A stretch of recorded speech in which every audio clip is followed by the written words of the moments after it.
students, how are you? Today let us discuss about the types of bonds present in the covalent compounds. That means the types of covalent bonds. Covalent compounds are the organic molecules. In these organic compounds we know that there are single bonds, double bonds and triple bonds. So depending on this, the types of bonds are basically two types, sigma and pi bond. And there is one more type of bond, that is the delta bond, that we will discuss after discussing about the sigma and pi bonds. Now first type of bond, sigma bond. Sigma bond. It is denoted by this sign. Sigma bond is formed by the axial overlapping of the orbitals. Axial overlapping means both the overlapping orbitals should come along the same axis, like this. The head, it is also known as head-on overlapping or head-on collision of the orbitals. Both the heads are overlapping to form the molecular orbitals, right? So both the orbitals should be coming along the same axis in the formation of sigma bond. The orbitals may be s orbitals or p orbital. If s orbital of one atom combines with s orbital of another atom, it results in the formation. You see, s orbitals are spherical in shape. The s orbitals are spherical in shape. When they approach, they approach along the same axis to form the molecular orbital. This is the molecular orbital formed by s overlapping. Now, and if an s orbital has to overlap with the p orbital. Now, how many p orbitals are present? There are 3 p orbitals which are oriented in x, y and z axis. Now, if we draw 3 p orbitals along the 3 axes, pz orbital, this is pz, px, py. Pz orbital will be lying in the same axis as like s orbital. So, pz orbital only overlaps with the s orbital to form a sigma bond. Pz orbital and s orbital will be along the same axis. So, in their overlapping, single lobe, this lobe single s orbital and one lobe of pz orbital will overlap to form a sigma bond. A sigma bond may be formed by pp overlapping also. Now which p orbitals will overlap? The pz orbitals are along the axis. Pz orbital of one atom and pz orbital of another atom, they will come together, they will come close and they overlap. This lobe and this lobe overlaps to form a sigma bond. This is also a single lobe overlapping resulting in the formation of sigma bond. Sigma bonds are all strong bonds and single bonds. All single bonds are sigma bonds. The pi bonds are formed only after the formation of sigma bond only. That means sigma bond can be independent. Sigma bond has independent existence, but pi bond cannot have independent existence. And the bond dissociation, sigma bond is a stable bond and its bond dissociation energy is also very, very high. Now let us see what is a pi bond. What is a pi bond? Pi bond. Pi bond is formed by px and py overlapping.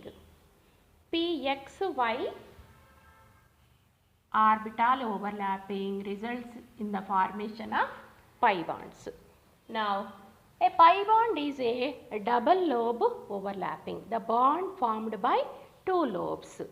These lobes, you see, any p orbital has 2 lobes. one lobe lying upwards and another lobe lying downwards, and Px also one lobe up and one lobe down, and for Pz both the lobes are along the axis. That's why they form the sigma bonds. And if one Px and another Px orbital of another atom, if they have to overlap, they have to overlap laterally. They will approach like this, and they will overlap upwards and downwards.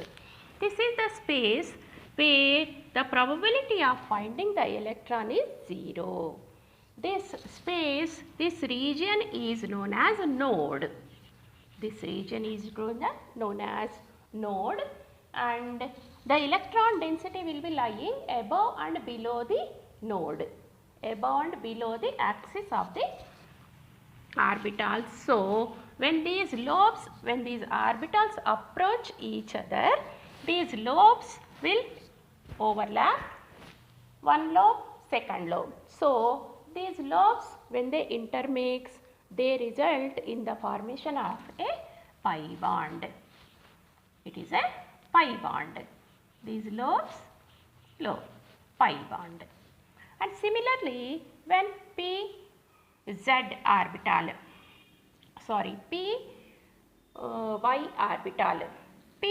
orbital is like this: Py of one atom plus Py of another atom.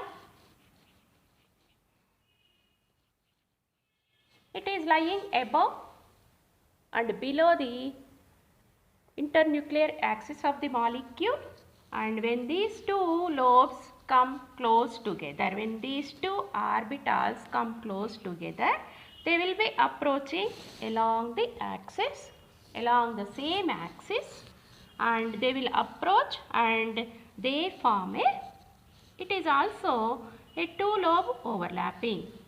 A two-lobe overlapping which results in the formation of a pi bond.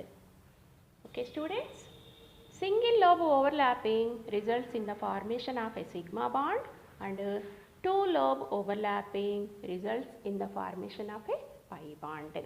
As electron density is lying above and below the internuclear axis of the molecule, in case of pi bond, it is a weaker bond. If the electron density lies along the axis of the molecule, then that molecule will be highly stable. If they lie on the internuclear axis, that they result in the formation of sigma bonds. So just now we have seen that. Now here, for the pi bond formation, the internuclear axis is having the nodes. So the electron density is lying above and below the internuclear axis. So it is a weaker bond, and the bond dissociation energy is less for a pi bond. It is a weak bond and bond dissociation energy is less for a pi bond, and pi bond doesn't have independent existence. Pi bond cannot form on its own. Pi bond results after the formation of sigma bond only. That means single bond, double bond and triple bond we see in covalent molecules. All single bonds are sigma bonds. In the double bond, one bond is sigma and another bond is pi bond. And in the triple bond, one bond is sigma, another two bonds are pi bonds. So pi bond is formed only after the formation of sigma bond only. It cannot form independently, right? This is the sigma and pi bonds. Now let us see how oxygen molecule is formed. Oxygen, we know that oxygen has a double bond. Oxygen has two unpaired electrons, and these unpaired electrons, oxygen, double bond, oxygen, one bond is sigma and another bond is pi bond. What is the electronic configuration of oxygen? It is oxygen 8, 1s2, 2s2, 2p4. That means there are 4 electrons in the p orbital. 2s orbital has 2 electrons and it should form a sigma bond and a pi bond. So, pz orbital should be having a single electron to form a sigma bond, and this is px and py orbital also having a single bond. So, what is it here is, this is the pz orbital of one oxygen, this is the pz of another oxygen, and py which is lying above and below py. These two orbitals, when they intermix, this is py, py. When they come close together, they result in the formation of a sigma bond by the overlapping of pz orbitals, and after that the py orbitals which are lying above and below the axis of the molecules, they will come close together to form a pi bond. This is a pi bond. Here it is single lobe overlapping resulting in the formation of sigma bond, and two lobe overlapping resulting in the formation of pi bond. Okay students, now let us see the strength of bonds. Different bonds means the bonds formed by different types of overlapping, sigma and pi bonds. This is the strength of different types of bonds. Sigma bond may be formed by pz overlapping, pz s orbital overlapping, and s orbital overlapping, and pi bond is formed by px or py overlappings. Now, which is more stronger? The bonds formed by the orbitals with directional properties. Orbitals with directional properties and less energy. Less energy, or the bonds formed by the orbitals with directional property and less energy are more stronger. Now, among the s and p orbitals, s orbital is a non-directional orbital. It is a spherical orbital, so it is non-directional orbital. P orbitals are oriented along the 3 axes x, y and z. So, these 3 orbitals are having directional property. So, the bond, sigma bond formed by the pz orbital is more stronger. Always sigma bonds are stronger than the pi bond. So, pi bond comes in the last in the strength. Pi bond strength is very less, and in the sigma bonds, the sigma bond formed by pz orbital, because pz orbital has directional property, so it is more stronger, and then sigma pz s orbital, and then sigma ss orbital, and then pi bond. Now we know that sigma bonds are formed by hybrid orbitals. That means all hybrid orbitals form sigma bonds only. The pi bonds are not formed by hybrid orbitals. We know there are different types of hybridizations. sp, sp2, sp3, sp3d, d, sp2, sp3, d3. There are different types of hybridizations which we will see in the coming lectures. So, all hybrid orbitals form sigma bonds only.